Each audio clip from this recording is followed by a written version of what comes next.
What's up, guys? Welcome to the channel. So today gonna be pretty uneventful, but at the same time this is something that's very close to my heart, literally and figuratively. Guys, I want to talk about my Lvad. I want to talk about people who are going through an Lvad, and if you're on the edge. So disclaimer, this is what this video is about.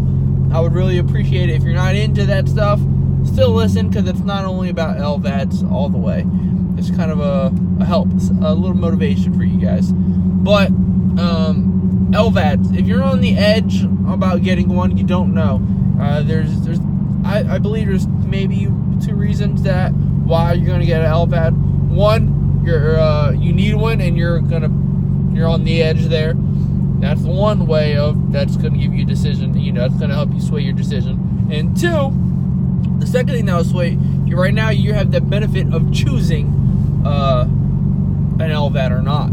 And I, on the other hand, had the opportunity to choose one, and I was on the edge, and I chose not to because I believed in my healing. Now, I still believe in my healing, and I'm not backing off of that, guys. But as far as my healing goes, it just didn't happen at that time. I was waiting and waiting and waiting. I pushed it off, and it didn't come right away like I thought it would. So I ended up getting sick, and I became from option A, which was, hey, do you want one or not? I ended up going to option C, where I needed one. You know, option A and B was, yeah, I don't want one. B, I want one. Option C was, I needed it, or I was gonna die. So I ended up getting it, guys. So I don't want you to be in that situation. I believe I should have got that way earlier, because when I was sick, when I did get the option, I had a lot of strength in me, and I was still good to go as far as my body, and I feel like recovery would have been a lot better, would have got it done earlier, would have been on the transplant. You know what I mean? There's a lot of things that could have happened differently, but I just want to show you those type of things, how we can get prepared for that. And if you're on the edge there, I want to give you comfort of getting an Lvad. Now, I'm not saying everybody needs an Lvad. If you have a palpitation, no, I'm not saying that. If a doctor comes to you and says you need an Lvad, Lord willing, I mean, I'm pretty sure of it, 99.9% sure, this doctor is seeing something that is really bad. And doctors do not make this decision by themselves. It's a board of doctors, so you have to go in for an evaluation. They look at you for a whole week, and then they go ahead and they say, all right, they have a team, and they look at you and they say, this person needs an L based off all the results, and they'll tell you by looking at the numbers if you need an Lvad or not. Well, I needed one, and at that time I still had my strength, guys. So imagine I could have done something.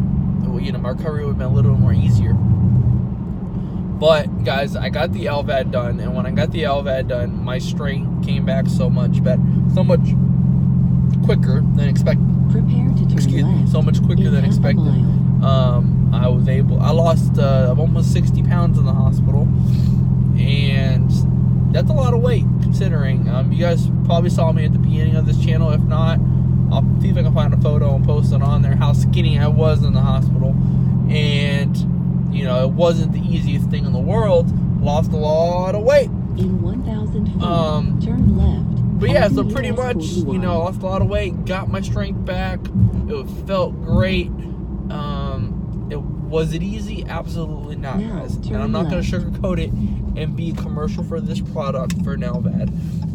We're creeping up on 4 minutes, so I'm trying to keep it under like 6, 7. So, this Lvad, so basically it was not easy, guys. It was not the easiest thing in the world. I was tired a lot in the beginning, and then eventually I just started. Where the real journey began, guys, and there's 2 levels, I believe, or 3 levels of the Lvad recovery. The first level is when you're post-op, right out the gate out of surgery. You got to learn to walk again. You got to get straight again. So I did that. It was not easy, believe me, because it is very tiring, very weak, very. It's just not fun at all. And it took me about 2 to 3 weeks to learn how to walk, get my strength back and do laps around it. It was weird because they told me I was going to get out 2 weeks, 3 weeks after my surgery. And when it came that time, they didn't let me out, guys. I was so upset. And it was because, I'm going to be honest, I didn't have the progress that they wanted to see. I wasn't able to walk. I don't know what it was, but that was a Thursday. Never forgot, that was a Thursday when they told me that, obviously the physical therapy couldn't let me out. All the doctors cleared me, but the physical therapy has to clear you in order to leave. And they didn't clear me, and it was a good reason. I couldn't walk around by myself. That was obvious. So come Friday, I don't know what it was within me, just something got up, and I was able to walk around the whole place by myself like twice. I still didn't leave that day, but it pushed me to get up. And you know what? If I'm going to get out of this bed, if I'm going to go home, I need to get my butt up and do something. It was very tough getting up. They say, hey, do you want to walk today? I would say, no, I'm fine. Those little things when you're in the hospital and you're saying no, they're not going to send you home, guys. You have to get up and do something. Eventually, I got up and I got my strength back and I was able to walk. It was great. Felt great. Felt awesome.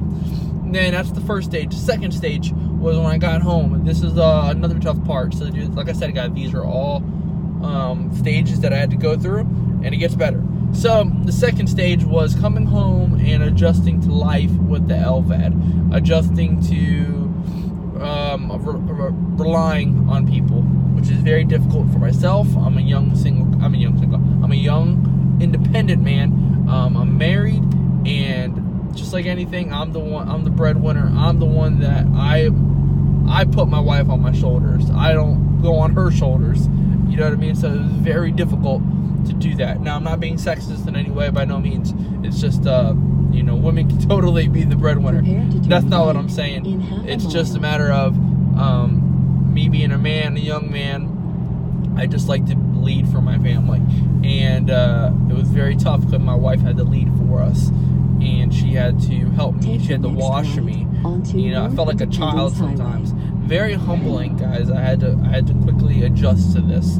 And I did so. But the good thing was, guys, I adjusted to it, and within a week, I was able to do these things by myself. Not 100%, but maybe I'd say like 70%. And then eventually I got better at it. I could wash myself more. I could put my pants on within a week by myself. Now, it sounds crazy, like, oh, you can't put your pants on? No, what's going on, guys, is that after a heart surgery, anybody with blood thinners and so on, if you're new to it, bending over and getting back up, you get very dizzy, and you can get lopsided, so it's very dangerous. So you need people to hold you and stuff like that. And not only that, when you bend over, you can't bend over like you would normally just do. You keep your legs straight and bend over. You have to bend your legs a little bit and do these things. So so that's what happened there. So I was able to put my pants on by myself and do these type of things. So that's the second phase, because that was about a month and a half to 2 months of me by myself, eventually doing everything by myself. So first phase about 3 weeks. Second phase about a month to 2 months, okay, of doing things. Not only that, within that 2 months, you're not allowed to drive. I'm gonna tell you straight up, you're not allowed to drive for I think it was I want to say it was 12 weeks or something like that. I forgot the number exactly, but it's up there. You can't drive. So what's going on is when you drive, you have to sit in the back seat of every car you drive, or you have to drive up front with a pillow. So it's just better to sit in the back, because of the fact that your chest is still healing. Your sternum, wherever they crack the chest, so it has to heal, and then they don't want the airbags to explode, and then you get the picture. So that's what they don't want. So that's what happens there. And eventually I was able to drive by the middle of December. It sucked because I got the Challenger, I got the Scat Pack, and I got the Scat Pack right when I got out of the hospital, guys. And it was so tiring because I couldn't even walk around the lot. But my wife drove the car for me, and I knew that was the car, because when I saw the smile on her face, I knew that the smile was going to be on my face. Because she said that car was awesome, so this is the car I got.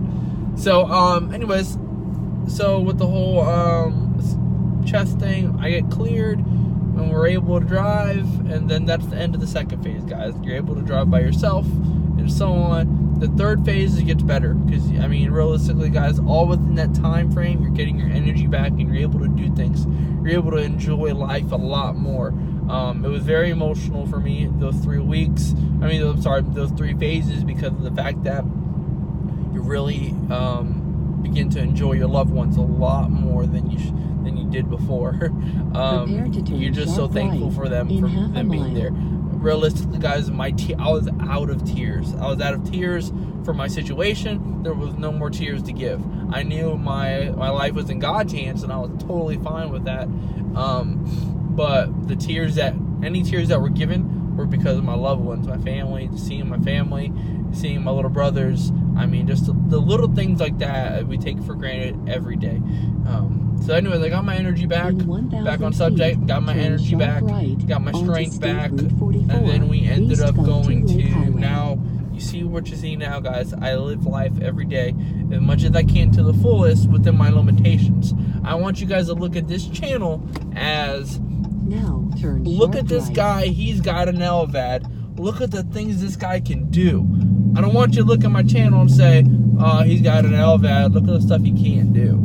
Look at all these things. Like, yeah, look what he has to go through.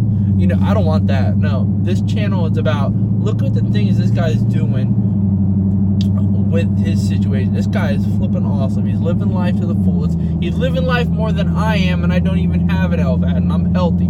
That's what I want you guys to see, and I want you guys to do the same thing.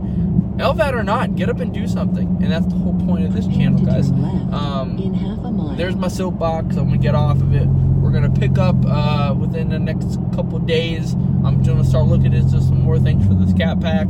It's kind of been off. It's been really bad weather right here in Florida where I'm at, so it's kind of tough to do certain things. We will be. We're going to the track in a couple weeks. That's my goal. Go to the track with my coworkers again. We're talking trash again, and one of our buddies got a 2009 Cadillac CTSV and the V8 supercharged one, and so I just noticed I missed my turn. So he just got a CTSV, and I want to test this out. I don't know what it's about. I've heard these cars. I know they're powerful. I've seen them on Top Gear. I've seen them on TV. Seen them on drag strips, as far as, you know, but I've never been in one. Never felt the power of one, and I want to see what the hype is on this thing. So that's what we're gonna do. We'll be doing a review on that hopefully very soon, and he's gonna be doing some modifications. I want to get some modifications on my car, so when it comes drag strip time, I'm gonna beat that guy. I gotta represent my Mopar family. So I thank you guys so much. You guys have a blessed one. I'll see you soon, and I keep on missing my turn. Let me turn around. All right, guys, have a good one. Stay blessed. See ya.